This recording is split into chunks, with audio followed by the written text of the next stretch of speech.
Hey, man, we had a tough game last week. We got an even tougher game this week. We're better than brutal, but at the end of the day, we still got to go out here and win this game, regardless of the fact it's Chicago Bears Breeze with your boy Steve here. Let's get straight into it. And we got an intro now.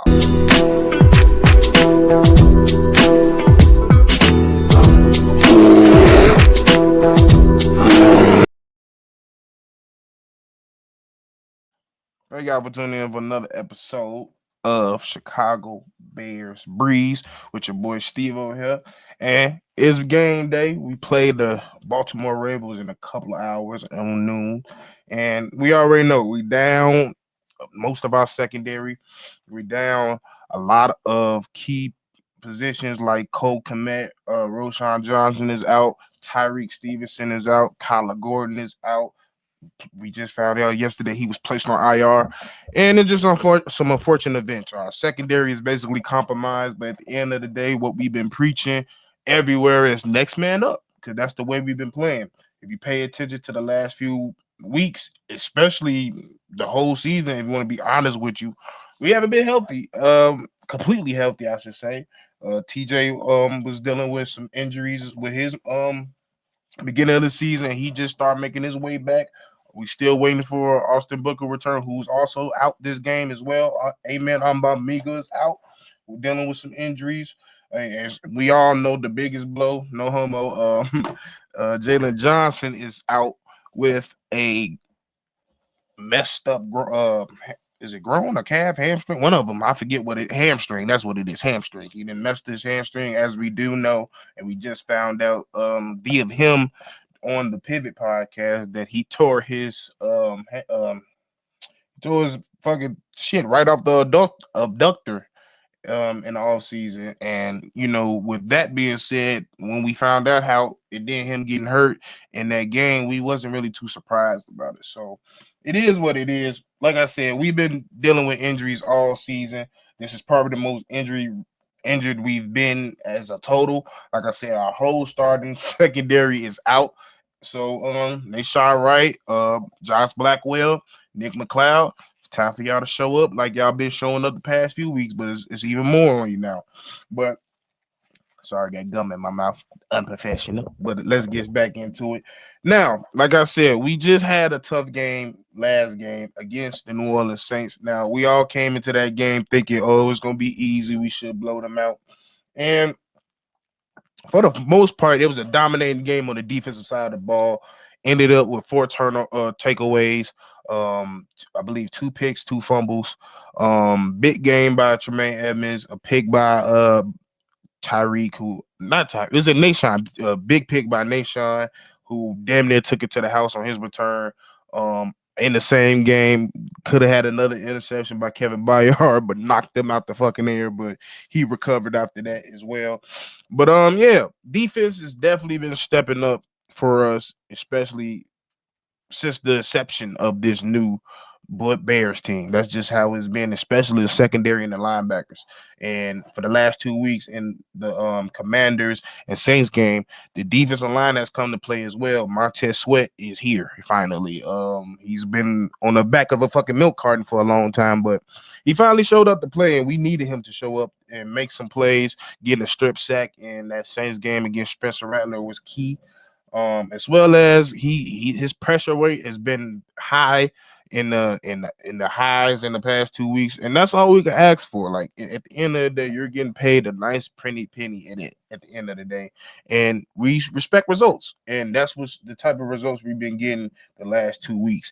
And some of the same things is going to be said today. We're going against a Baltimore Ravens team who's not 100% as well. As we all know, Lamar Jackson will not be playing in today's game, but Tyler Huntley will be playing in his position, and Tyler Huntley has beat us before, so we can't take them lightly. They are also getting a lot of returning players like Roquan Smith and others on the defensive side back into the rotation, so we can't come in here lightly thinking that this is a team just because they're 1-5 that we should just roll over them.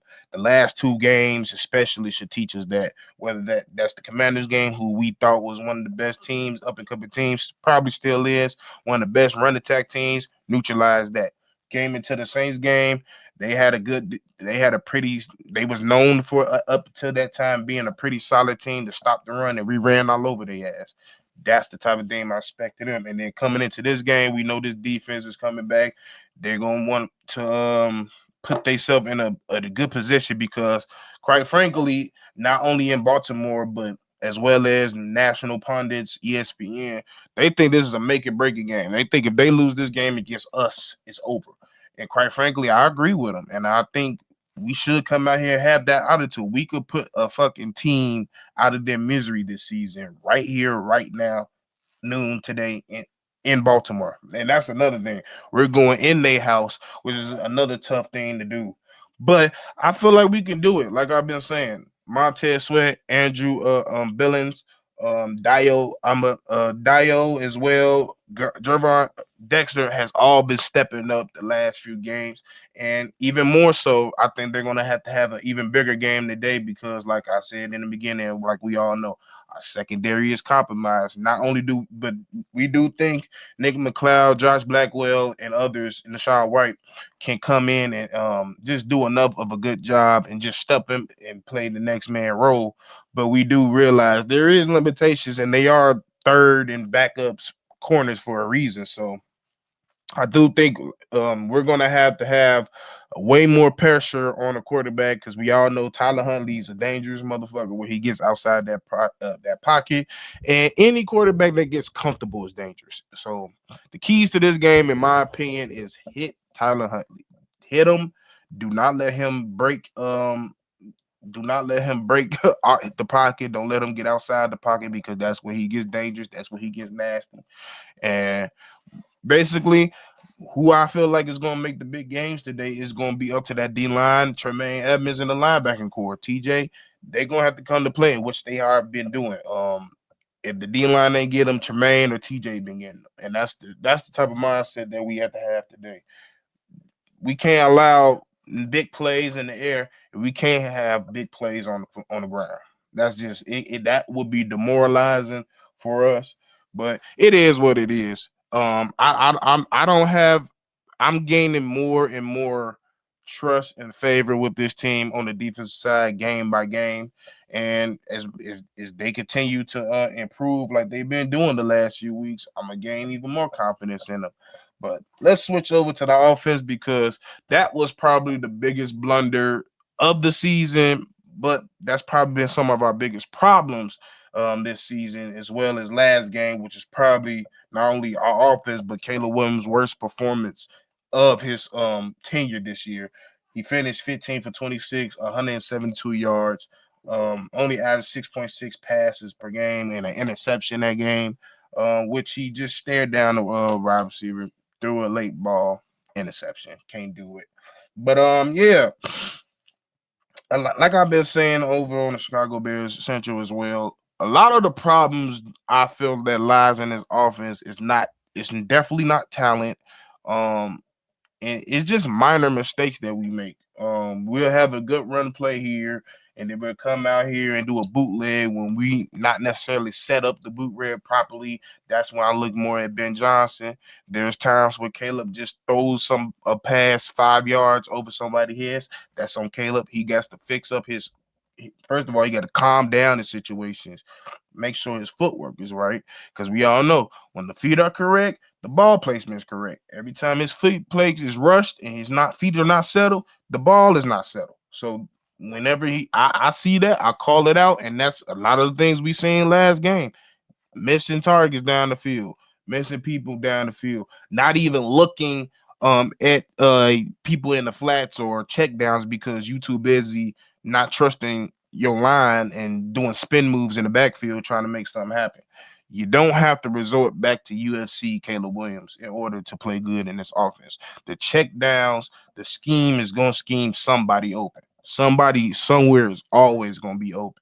Now, don't get me wrong. We're not simply saying take everything out of your repertoire because what made you Caleb Williams has made you Caleb Williams and brought you thus far, getting you a Heisman, becoming the first round pick. You got to have that, and because there's plays where no matter if you scheme it up perfectly, It just people that are just good on the opposite side of the ball, and they can fuck up a whole play. And that's the time where it's time to be Caleb, and you can just step up in the pocket or do a spin move. That's the time to be Superman Caleb. But every time, times down the not, you don't need to do that. It's so unnecessary. Even in that Commanders game, we see that man running out of bounds, take unnecessary hits at times. It's whenever Caleb reverts back into old Caleb, that's when he fucks up. That's when the offense stagnates. And probably the biggest thing that stagnates this whole offense is everybody say what it means. 1, 2, 3 penalties. These fucking penalties, especially pre-snap penalties, is killing us. It's killing us. It's not. It's so frustrating because that's the thing that I feel like is stifling the drives more than anything. It's not us. Well, it is us. It's not us terms of talent. It's us terms of not getting the details right. There's too many times, there's too many examples where Caleb will go down and make a magnificent throw, but it's holding. Or he'll make a good throw, and then on second down, we're in motion, we got the momentum, and guess what? There's a illegal formation or a false start or something like that. If we could clean up so many pre-snap penalties, and I understand some of them have been bullshit, some of these ref games have been questionable, but at the end of the day, also we have the reputation of being a high penalty team. So refs are going to be looking for that shit as well, regardless if it's right or wrong. So if we clean up what we can, if we can control what we can control and clean up what we can only clean up, it's going to be like games like Commanders. It's going to be games like Commanders where everybody just see it's blatantly obvious, like y'all calling some shit out here that just don't make no damn sense at the end of the day. But that's my thing. Ben Johnson been talking about cleaning up these small mistakes and these small penalties at the end of the day, and I hope he does. I mean, like I said, it's week 7, well, week 8 to this week. This is around the time where you kind of start getting in your stride. Like at the end of the day, like around week 6 to week 10 is right when I say you start getting to the point where you're starting to play your best football. So hey, with the next few games coming up, especially the Bengals, and then that trap game against the Giants, and then the Vikings to follow after that. Like I said, we ain't got no more bad weeks. We had our bad week. It's full go after this. We need to start be hitting our offensive stride in this game, and I think that's very important. And Caleb Williams, clear your mind the last week. That shit is over. That shit is done in the past. Fuck it. It's a new game. It's come out here and ball out. Roman Dunze, you owe me a touchdown. You dropped some passes the last few weeks that I ain't been appreciating. You owe me a touchdown. Hey, shout out to our run game and Ben Johnson. And that's the thing.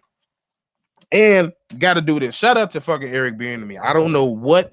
Well, we do know what he was saying, but I don't know what he's been drilling into DeAndre Swift head. But this is the hardest I've seen him run. You're seeing also there's certain plays where you're seeing his vision develop, which is quite rare. Most running backs that's older in their career don't normally develop vision. If their vision ain't good at a certain point, it is what it is. It's almost like a point guard being a point guard. If you ain't born a point guard, if you ain't been playing point guard all your life, it's kind of hard to turn into one. But yeah, we're seeing him see holes that he normally would just bounce out of any other time. We're seeing him just get the 3 yards when it's there, making yards when it's not there, and Ben Johnson putting more trust in Kyle Monangai to just soften up that line. And so when he beat up that damn line, DeAndre Swift could just come right in, and that's where you see them gas plays where he go for 15 yards plus. And that's the way we got to do it. I get that we want to get this passing game going, but like I've been saying to Ben Johnson, your pass game is only as good as your run game. If you run, like I get, there's some, to me, it's the anomalies, but there's not too many people that can pass and not very good at running. It's usually tied together. So if you run the ball like you did in Detroit, which I think you can, we're starting to see the rotation as well as the other people you're putting back there like DJ we're gonna be out with Rome, so maybe Travis Homer's gonna get some touches today. But yeah, that's the type of things I'm liking to see from this team. Last week, I mean, not the week before, the Raiders game, that was a character win. The game after that against the Commanders, that was a team win. The Saints win. The Saints win. That was a goddamn. That was a gut check because that was matter of fact. I won't even say that's a gut check. That was a defensive win. I'm hoping today that this could be an offensive win. This defense has been playing out their mind this whole year. Can you at least give them a game to get their shit together so they can just chill for a little bit? So these the secondaries won't be so pressured and the defense won't feel so pressured to get turnovers. Don't stop the mentality of getting turnovers, but at the end of the day, turnovers should be the thought process. But at the end of the day, putting points on the board should be the main points, not pick sixes and return fumbles and hella field goals. But thank y'all for tuning in for another episode of Chicago Bears Breeze with your boy Steve-O. Thank you for tuning in. Make sure you like, comment, and subscribe. Like we always do. When news drop, we drop. Um, Make sure y'all tune in to the Bears Breeze Live. Make sure you tune in Chicago Bears Central Live. We are all gonna be live on this game today. But yeah. Thank y'all for tuning in. Catch y'all on the next one. Bear down. Go Bears. Let's get this motherfucker dub. Let's go.